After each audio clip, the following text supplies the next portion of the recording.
Taong malapit kay Sian Lim, nagbunyi nang maghiwalay sila ni Kim Chu.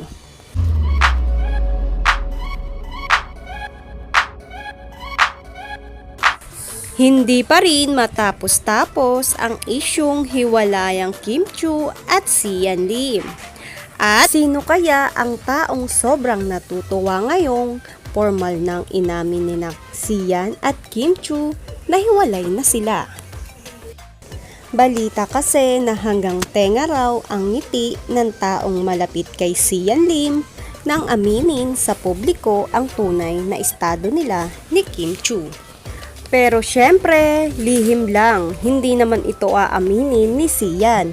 Pero malalaman din ito soon dahil wala namang lihim ang hindi nabubunyag.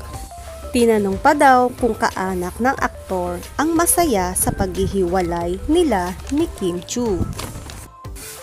Ang sabi pa nga, hindi ibang tao pero malapit kay Sian Lim. At malapit din naman ang aktor sa kanya. Sa madaling salita, hindi sa parte ni Kim Chu ang sinasabing may third party, kundi sa panig ni Sian Lim. Tanda namin ay itinanggi na ito nung sinasabing girl na taga-Biba na umano'y dahilan ng hiwalayan nila ni Kim Si.